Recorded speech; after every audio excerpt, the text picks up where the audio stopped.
Hello, troublemakers. Welcome to this week's episode of the Resolved Labor Podcast. I am your host, Lynn Fields. And this week, we will be highlighting Clara Day.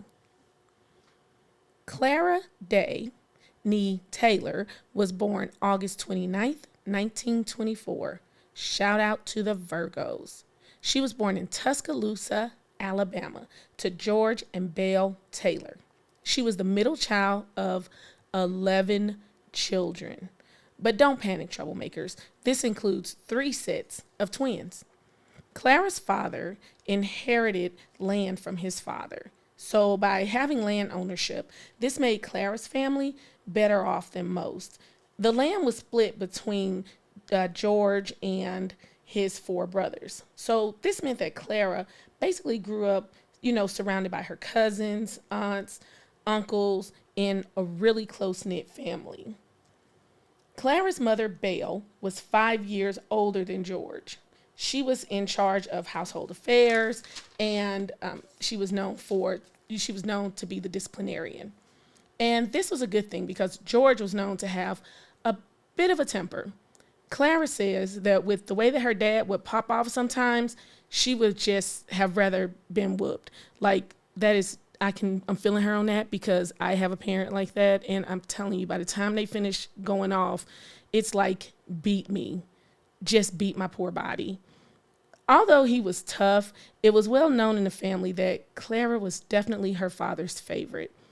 She believes it was because her parents had lost 3 children before she was born.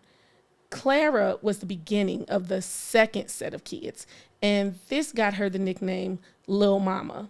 She was charged with feeding the other children and mending and ironing their clothes when her mother couldn't do it.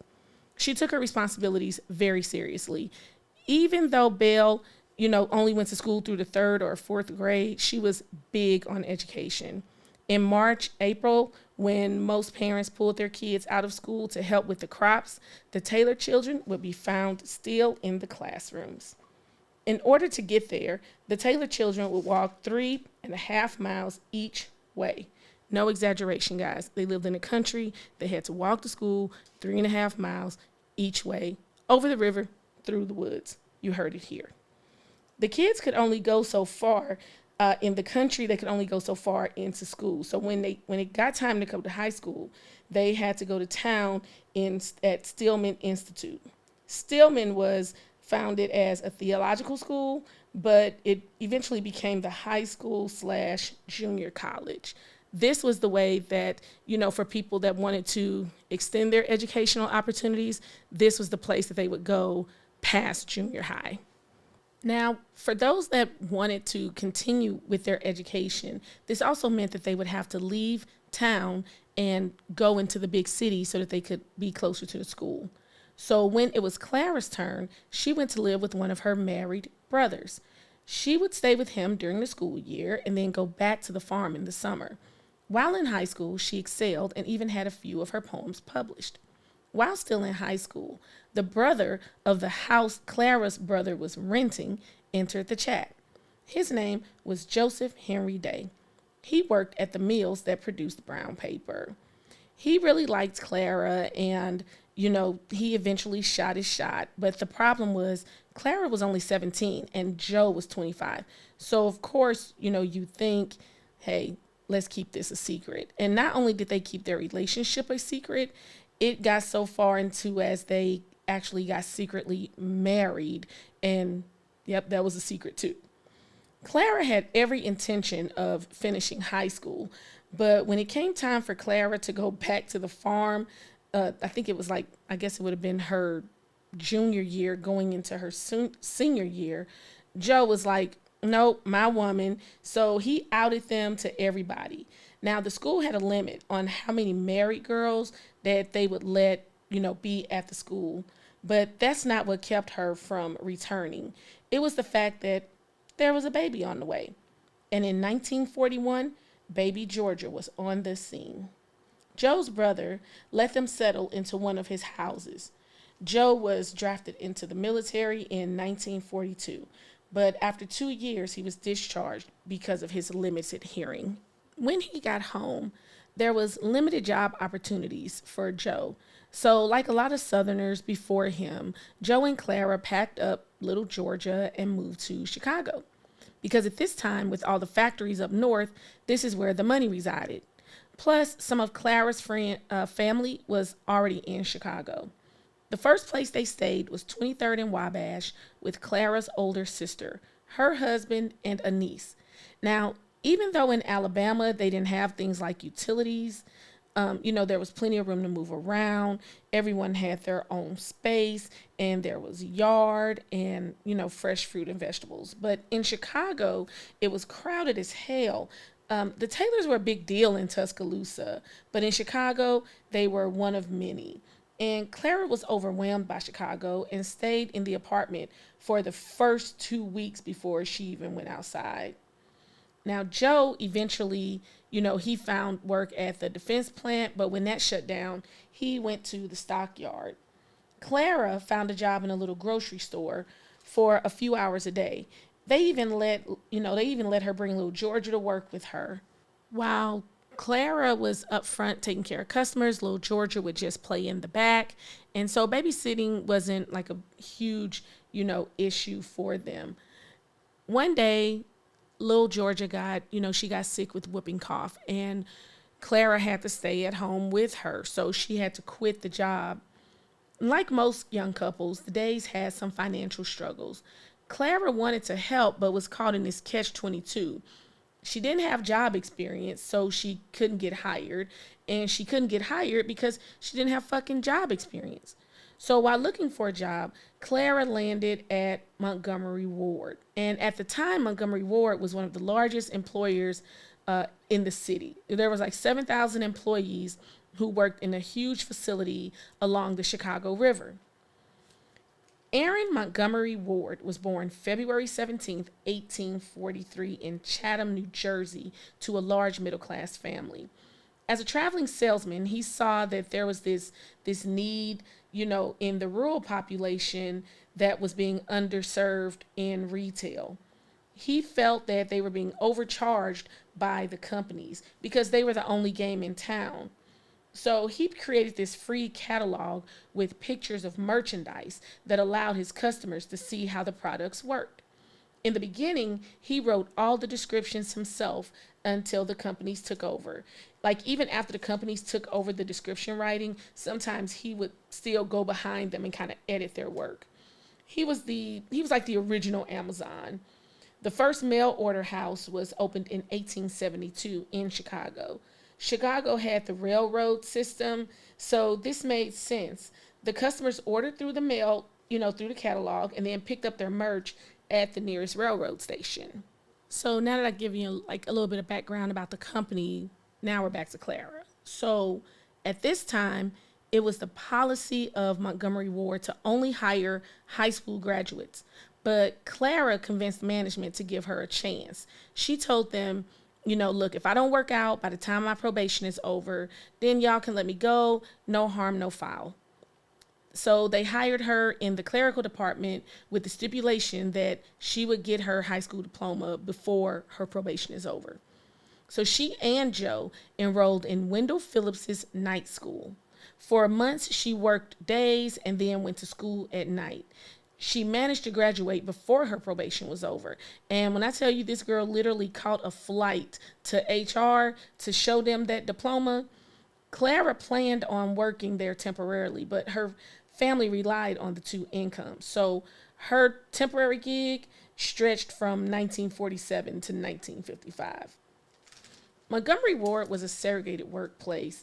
It was basically like a de facto segregated workplace. They didn't say it out loud, but the way they were set up, the quiet part was being shown out loud. So like the blacks and the whites, they even took it so far as that they had separate clocks to clock, for the workers to clock in.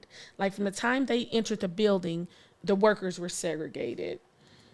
So like the white time clock was like basically there when you walk into the building and right there in their little work area, whereas the blacks, their time clock was on the other side of the building no matter where you worked. So if you had to come in and then run down to the other side of the building to clock in, sometimes you would be late. And one time Clara actually got in trouble for being late. And when she explained, to the manager, look, I had to go down by the river to clock in, his answer was basically, well, get here a little bit earlier. There were all white departments and all black departments, and then there were a few that were mixed race. Clara managed to make friends with a few of the white co-workers who told her that they didn't mind working with the blacks, but they didn't want to get any guff from management if they were seen fraternizing. When it came to the union, Montgomery Ward was no different than Starbucks or Amazon or REI or any of the other assholes out there that's union busting, the big companies that are union busting right now. They did not want a union. They didn't want to recognize a union because they like shitting on their employees. But during Clara's time there, the Teamsters Local 743 was making a go of it. Clara was minding her business one day when an organizer gave her a leaflet that was complaining about the time clock. That same day, Clara saw a note on I'll just call it the Negro clock, basically saying, hey, y'all, clock in where you fit in. And so everybody could just clock in wherever. Clara was like, okay, union, y'all working with something. She was thoroughly impressed. She had been asked 2 or 3 times before to sign a card, but this time she took the card home to talk to Joe. He said, I will never work in a place where there isn't a union. Sign the card. And, Joe is kind of like my dad, because my dad told me when I got my job, he said, if the union puts something in front of you, sign it. If the boss puts something in front of you, go get a union rep and ask them if you should sign it. Period. Clara signed it. The Teamsters needed more cards, and Clara joined the organizing committee. We don't know whose idea it was, but, the card drive was going kind of slow at the brick and mortar stores. So Clara says, we brought in handsome men from all over the United States and let them hand out the leaflets at retail stores. And the women were glad to see them. So we got a lot of cards that way. By 1953, they had enough cards to have an election. Employees responded positively to Clara. They responded positively to Clara because she was so easygoing and she was easy to talk to. The union got enough cards, and on January 24th, 1954, the union had their election and they won big. 2,766 to 385 big. 87% of the workers voted for a union big. Clara was happy they won, and she was eager to get back to her life. She had a husband, she had a kid, and, her mom was sick at the time. But this union rep started sending messages, to Clara that they wanted to talk to her. And Clara was ignoring them. She was like, look, I did my thing. I got the card signed, stop being thirsty. But this lady did not let up. So Clara went down, had a meeting with her. And the woman, she said, first of all, I thought you would be fat, because I guess Clara is a fat name. And then the second thing that surprised her about Clara was that, she thought that she would be Irish because Day is an Irish name. But Clara was like, girl, what you want? And she basically asked Clara to be part of the negotiations team. And Clara was like, I don't know a lot about negotiations, but eventually she agreed. And after a year of bad faith bargaining, Clara went to Joe and she was just like, look, this sucks. I don't like the negotiations part, and he just said, look, girl, get back to that table. And in March of 1955, after a year of bad faith bargaining with on Montgomery Ward's half, union members voted and went on strike. They walked off the job. And after 3 weeks, Montgomery signed its first contract with the Teamsters. Around 1956, the white-collar clerical workers joined the union. And we all know why. Economics. That's why. They saw all the other workers getting raises around them and getting these benefits that the union contract brought. And they were like, yeah, we're going to need in on that. And the solidarity of the union membership started changing the culture of the racial dynamics among the workers. In 1955, with more members came more responsibility. So the president of the local, Don Peters, approached Clara about working for the union in a clerical position. But Clara was a supervisor now, and she was well respected among her colleagues. But on the other hand, while Clara was doing the organizing for the campaign, to get the union into the workplace, this kind of increased her confidence, and she thought that the work might be interesting. So, she went to Joe, and you know what Joe said. He said, "You can't go wrong working for them." Her career as an office clerk for the Warehouse and Mail Order Employees Union 743 started in a raggedy satellite office on Chicago Avenue, about a block from Montgomery Ward. Clara's supervisor was a woman named Josephine Clark. She was a labor and civil rights activist who dressed really nice, and, some would say she even looked like a movie star. Audrey Hepburn, to be exact. Clara looked up to her. So while Clara held it down in the office, she collected dues from members that wanted to pay in person, and she handled grievances. She did the typing. She took the phone calls. She made the flyers. She even made time to further her education in clerical and administrative skills at Chicago Cranes Junior College, now known as Malcolm X College. 5 years after opening, the little raggedy office was closed down, and Clara was moved to the main office on the west side of Chicago. In this time, the local now represented Aldine's, which is another mail order house, Seaberg's, which is a pinball machine manufacturer, and 3M Revere, and that's a camera company. Clara gained a reputation among the Teamsters, principals, and the members as the go-to girl. She was easy to work with, she was easy to talk to, and more importantly, she was a person of her word. She didn't run from challenges and mastered whatever was in front of her. She was moved from office clerk to assistant business agent. She learned the ins and outs of bargaining and negotiating. The Teamsters understood that community outreach was important to staying connected with their members' needs. Teamster leaders could be seen on television, heard on the radio, participating in parades. They were public figures, and they embraced that role. The Teamsters created a job called Community Service Director. Yes, like literally made up a job.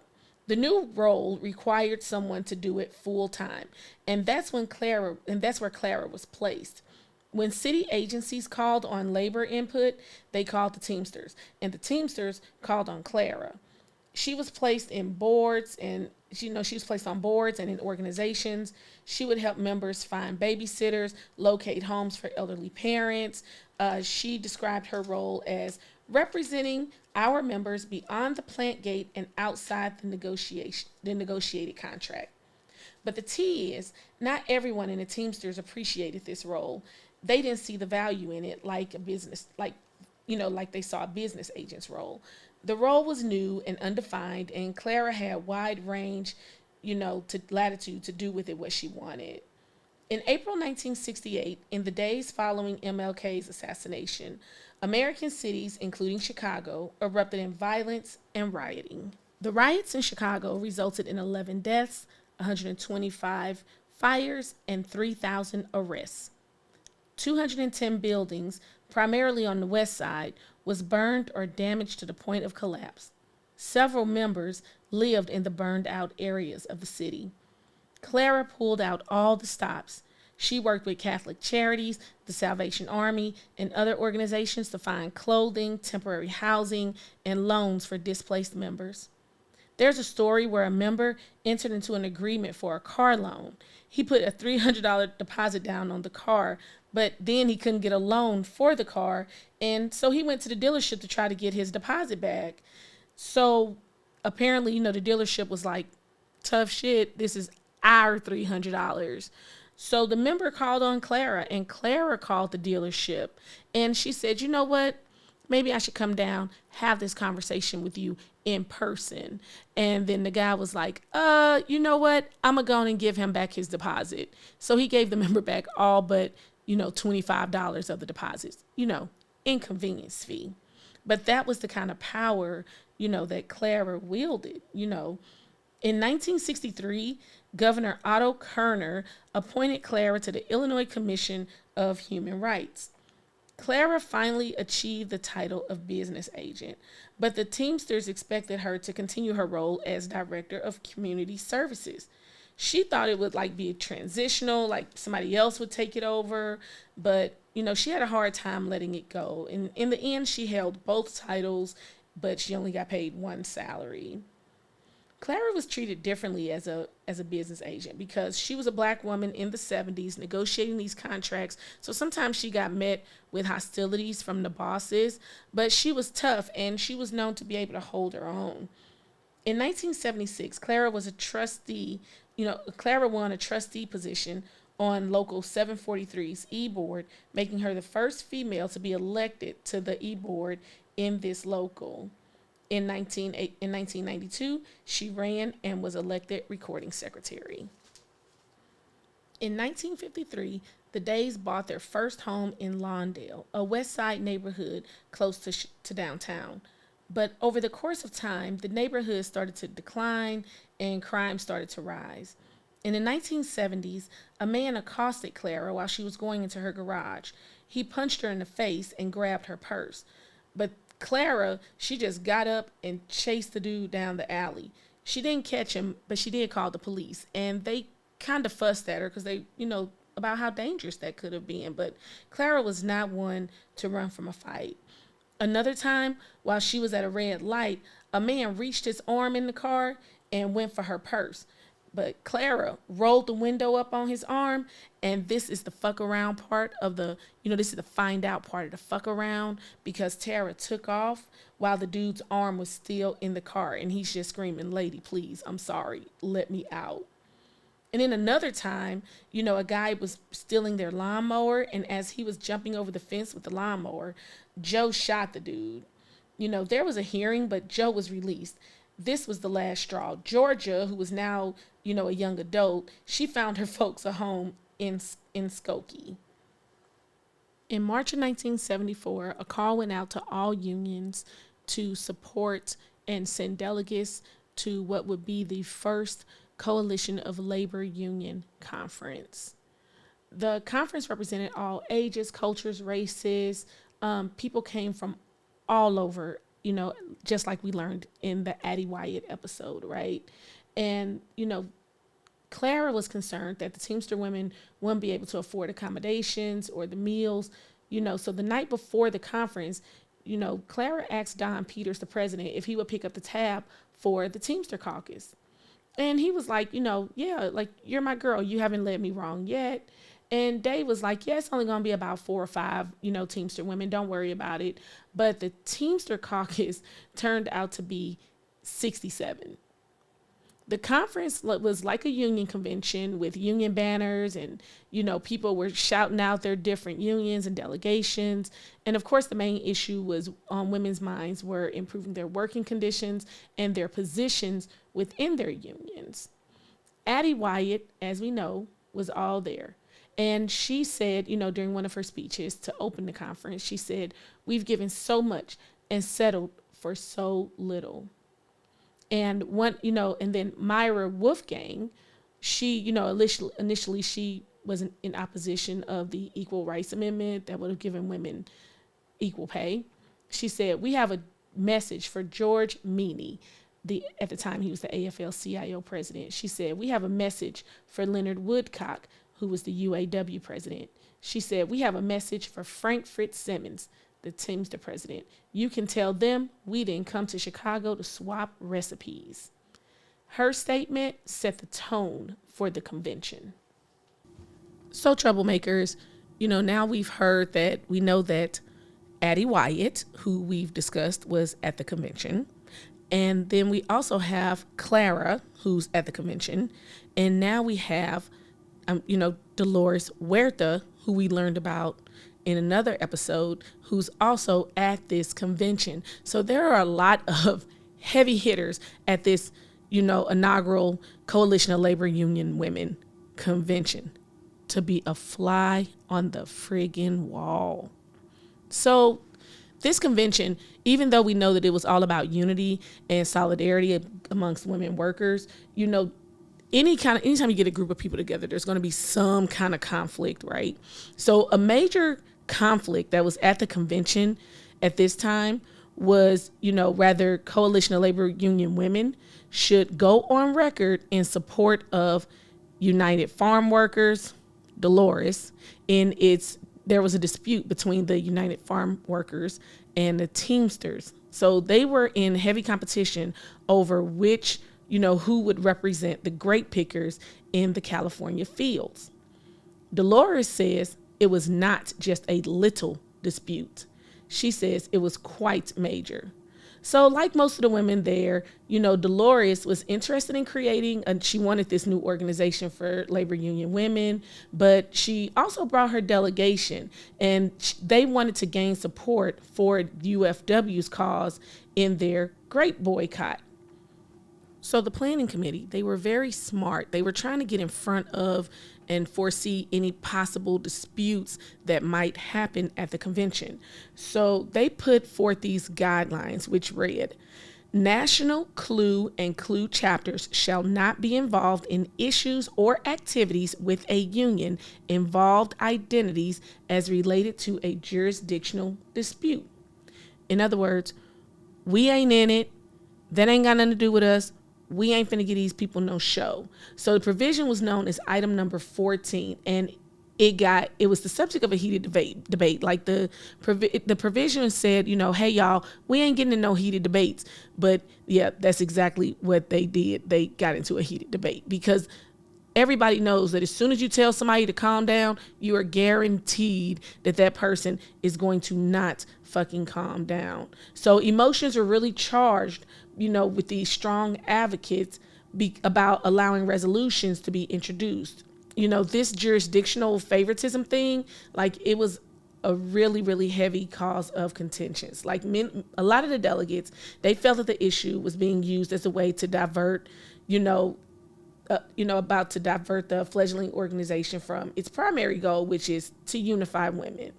And then they also, felt that allowing CLUE to take a position on these disputes will only open things up to other disputes, and it would just take away from, basically the idea of the organization. Now, in the end, the delegates who wanted to show support for the farm workers succeeded in killing provision number 14. So this opened the way for a possible fight over a resolution that would support the farm workers over the Teamsters. And y'all got to remember too, that at this time, a lot of the rank and file Teamster women were actually on the side of the farm workers. But we have to remember though, Clara is a Teamster, and she's not just a Teamster. She's one of the business agents. She is one of the faces of that organization. So, her thing was, hey, y'all, if we support a resolution that goes against the Teamsters, and we are the Teamsters, it's just going to be a shit show. So I'm saying that if they do this, and they put a resolution on the floor to support the UFW, the farm workers, over the Teamsters, we're going to have to be out. We're going to have to be out. Now, this little infighting thing, it really had the CLUE planners on the ropes, because you have to understand, at this time, the Teamsters, they were not a part of the AFL-CIO.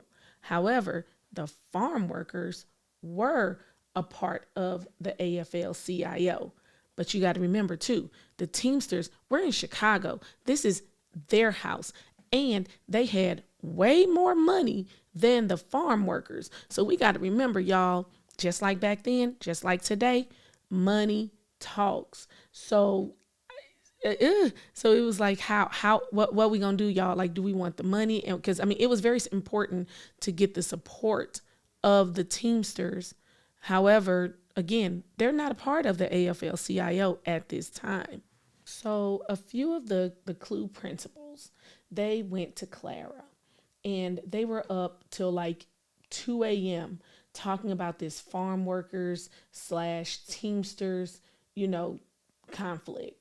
And they were up all night. So finally they went to this other woman. Her name was Evelyn Dubrow. She was the legislative director for the ladies garment workers. So now they didn't pull this lady out of bed. She was so damn tired. She came in her robe and, probably had on her bonnet. And she showed up to the meeting and she was like, look, if you don't want to do it, this is what she told Clara. If you don't want to do it, don't do it. But just know that without you being the spokesperson, Clue will never be formed. So Clara agreed to meet with the farm worker women. And you got to remember that Clara, she was at the hotel.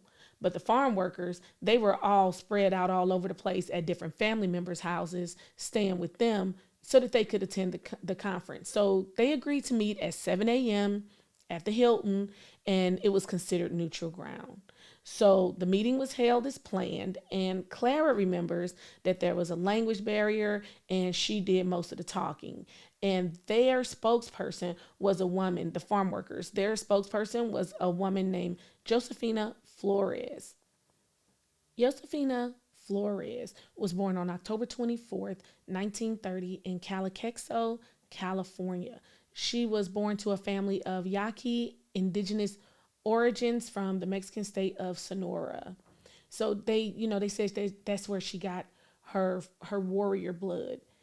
Y'all, they writing about this woman saying she's got warrior blood in her veins, but she was denied a formal education and she learned to read and write on her own. She worked for decades doing migrant farm work in Fresno County. So around the 1960s, she runs into Cesar Chavez and she's basically now she's an organizer. And from then on, that meeting, it kind of changed her life. So like what followed was decades of organizing, supporting strikes, boycotts, marches, protests, political campaigns. Like this woman was even shot at one of the protests. And she is remembered for being fiercely loyal to her people, fiercely loyal to the cause. So Clara's going to meet with this woman and she's a gangster. She ain't no joke.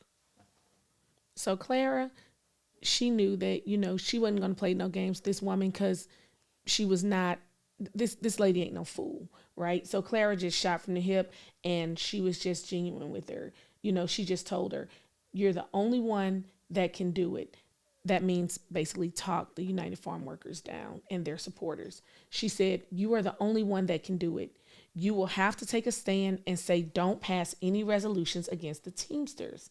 She said, they can help you outside of Clue, but they cannot help you through Clue. Now, Dolores Huerta, she remembers that, there was no hostility between the women personally. She said the hostility was not against Clara. She says she remembers Clara was sweet, gracious, and wonderful, but the issue was the resolution. So on the day of the conference, Clara, she had put her name in to be one of the Clue officers, to be the Clue regional vice president. So she's trying to go in between meetings in the main conference room where Flores was going to be addressing the room and going to this meeting for officers. So she's just going back and forth, back and forth. And so she finally gets back into the ballroom and Flores is about to go to the mic. And Josefina says, please don't pass any resolutions against my Teamster sisters in the field, but please help us. So basically, look, I'm not saying that what we want isn't valid, but just remember us in this fight. This is not about the Teamster sisters. This is about our respective fights. So then Clara gets on stage and she says, we support all women in the field. That meant the Teamster women and the farm worker women too. End quote. So Josefina, she held up her end of the bargain. She went around, she talked to the delegates and she talked to her delegates and she said, look, guys, we're not going to support any resolutions against the Teamsters. The risk is not worth the reward. So considering the animosity between the two unions, it was a difficult thing to ask, but Flores says, we've got more to pull us together as women. So that was part of her pitch. On stage, Clara and Josefina, in a show of solidarity, they held hands and they hugged and they, put their fists in the air together, and there was tears and laughter, as the women, they had this genuine, moment. So of course, the flash bulbs went off. News accounts would highlight the contrast between the two. Like they showed that, they talked about Flores in her red bandana with a cast on her arm and a face reflecting years of work and toil. And then you have Clara standing there, who they described as, a beautiful groomed black woman from Chicago Teamsters. So that picture of them all on stage, holding hands, hugging, embracing, it made the rounds in the Chicago press and in different labor papers. And, people came and asked, they asked questions. They said, how could such animosity turn to a show of unity? And Dolores said, it was a woman thing. She said, reflecting on the pictures and what they represented. She said, it wasn't a Teamster UFW thing. It was a past the boundaries of male chauvinism and the male bad acting. Women's solidarity surpasses some of the decisions men make. End quote. Now, these pictures, they did upset some of the farm workers. But Dolores, she gave Clara her credit.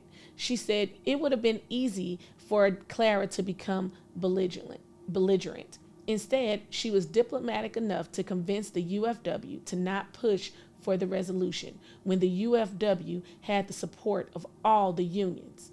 Dolores remembers, we could have destroyed Clue. Things probably turned out for the best because the picture was a symbol of what could be instead of the horrible division. The Teamsters were fortunate to have someone like her. Her being our girl, Clara. Addie, Addie, she's not going to miss a beat. Our girl Addie, she's not going to miss a moment.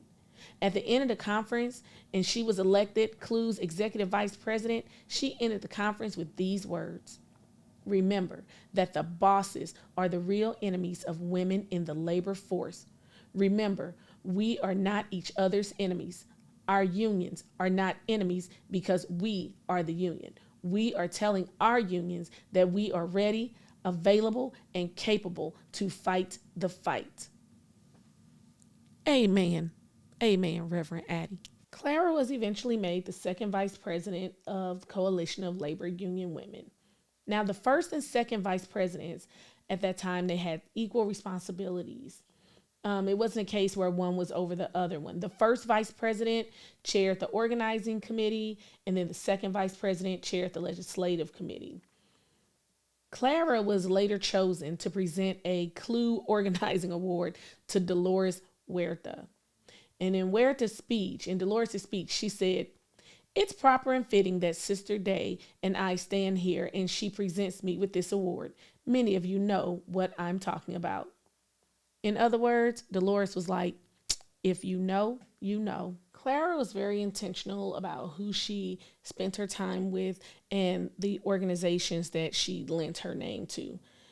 The girl was a big influence. Like, she knew it, but the way that she carried herself, like nobody else really picked up on it. Like the Teamsters, they weren't aware of the extent of the power and prestige that this woman carried. She was on first name basis with national people like Coretta Scott King, Gloria Steinem, Jesse Jackson, Dorothy Height. Like her political activism and, the things that she did legislatively through the state and, through her connections with Clue. Clara was nationwide. Like she was viral, right? She was like Beyonce. You're not gonna say Clara in the labor world not know who Clara Day is. The Teamsters didn't know it, but she knew it. So sometimes, just her being in the room with people would effectuate change. So one such, one event that happened, just by happenstance with Clara being there was the formation of the Teamsters National Black Caucus. In 1971, in Miami, the Teamsters were having a conference. And the local 743 director of organizing, Bob Simpson, he invited 35 to 40 black delegates to attend, a special meeting at the Miami Playboy Club. Now, nobody knew what this meeting was going to be about, but Clara was at that meeting. And so was this man named Lou Richard from the West Coast. Now, he remembers that he was really surprised because there was like 25 to 30 delegates from Chicago that was at the convention. And, there was only like six black delegates from the West Coast, which he was one of them. So they go to this special meeting, and at this meeting, a bunch of the black Teamsters, they start voicing their frustration. They wanted some action because they were dissatisfied with the union because they felt like they had, limited our mobility within the union, and that they also wanted the union. There were some other issues, that they also addressed too, but all these conversations they would have them behind closed doors and amongst each other, but it was never in a large group setting like this one. So Clara just happened to be at the meeting, and Lou says that he remembers that, the Teamsters, they were kind of taking their cues from Clara. Like they would clap when she would clap, and they wouldn't clap when she wouldn't clap, stuff like that. So he said he noticed that right away that she was one of the principals of that delegation. Now, at that meeting, there was a reporter from the Miami Herald, and he took pictures of, all the people that were at this meeting. And the next day, the headline said, Teamsters form Black Caucus. Like there was no Black Caucus. It was just a meeting of them hanging out, bitching about their union, like sometimes people do. And Clara actually got brought into this because she was such a big name. Then, of course, they were like, well, Clara must want this to happen also. Like she's a part of this. But when they went to her, and asked her about, hey, what do you think? Should we make this a real thing? Should the Black Caucus be a real thing? She just said, you know what? I would have probably done things a little bit different. She said, but it's something that we need to talk about. In 1974, 3 years after that meeting, the Teamsters approached Richard and offered him a job as an international organizer. He became the first black international organizer in the Teamsters. Now, Clara didn't have anything to do with this meeting, but just her presence, people took notice. Most people recall Clara as being a very gentle soul with a sweet and gracious manner. She had a beautiful smile that attracted people to her. Folks really liked talking to her because she was so open and easygoing. And folks remembered that she was very intentional with her thoughts and her words, especially when it came to negotiations on behalf of the members. But she also had an aggressive side. Her daughter said that, she could tell you off real easy without screaming and yelling. But there was one member that remembers, a particular negotiation where, they weren't getting anywhere, and she felt like the employer was stalling. So she told the employer, Clara is remembered as telling the employer, quote, I'll tell you what, I'll shut this damn place down. And the owner of the company called the local 743 president, Don Peters, and he filed a complaint. And the complaint basically said, Miss Day cursed at me. I love that. In 1978, the director of Chicago Consumer Affairs under Mayor Richard Daley, a woman named Jane Bird, she made a visit to Addie Wyatt and Charles Hayes, who at the time were the leaders of the Amalgamated Meat Cutters Union. She makes this pitch that she wants to run for mayor. She says to them, quote, that you all, black people, should have it, but you can't win it now, and I can. It's kind of a shitty pitch, but either way, I guess she made some kind of sense because Addie, other black people, and some labor leaders, all, and probably Clara too, because Addie was a good friend of hers, all got behind Byrne, for her election. So Byrne was a Democrat, and she became Chicago's mayor in 1979. She ran on an anti machine platform. I'm going to drain the swamp. I'm going to do all the things that nobody else is doing. And everybody was like, yep, she's going to do it. So they get her in through labor and minority voting. They get this woman in, and the first thing she did, stab them in the back. In 1981, she replaced two black members of the Chicago School Board with two white women who opposed the desegregation of Chicago schools, the balance of power on other important boards, such as the Chicago Housing Authority. She replaced black members with white cronies. She installed and removed budget directors and comptrollers in rapid succession. And she ran a city with feisty flamboyance that was not always attractive. End quote. So black voters who had, they worked for Burns' election, they felt offended, they felt betrayed, and, they had this, mantra. They said, we shall see in 83. Shout out to 83. So they approached Harold Washington. He was a former member of the Illinois State and U.S. House of Representatives to make a go of it. So, of course, Harold was like, look, I'm not new to this. We are going to need a war chest. We're going to need boots on the ground. This is going to be a big deal fight. So Harold challenged Clara, Addie, and the other supporters to register 50,000 new voters. He wanted to see if there was an actual, if there would be actual action behind these words. So the vote is it was called Vote, Voice of the Ethics Communities, or Vote, became the umbrella organization around the grassroots organizing. So you had the Chicago Urban League, Operation Push, through Jesse Jackson, Soft Sheen, yes, that Soft Sheen, the hair products, the Woodlawn Organization, Black churches, and others. They all pulled together on Washington's behalf. So, all in all, they wanted 50,000 new voters on the roll and 10,000 women volunteers. The voter registration efforts, they produced 200,000 new black voters. Like, y'all got to remember that in this woman Burns' short time, she managed to piss off like 40% of the black voters, in the city. But back to Harold. So the voter registration drive produced over 200,000 new black voters.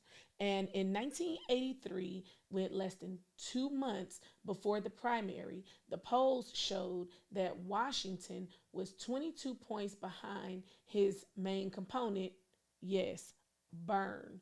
And he had $1 million in his war chest compared to 10 million in hers. And then the former mayor's son, Richard Daley's son, had 2 million in his war chest. But what happened next is the shit that they write movies about. So, with his coalition's help, Washington managed to defeat both Byrne and Daley in the Democratic primary. And he split the white vote three ways at the same time, capturing 84% of the black votes. In 1983, Harold Washington became the city's first black mayor. He won against Republican Bernard Epton. He eked out a second term, but shortly after he got into office in his second term, he died at his desk of a massive heart attack the day before Thanksgiving. Harold's unexpected death was definitely a blow to the coalitions that got him into office.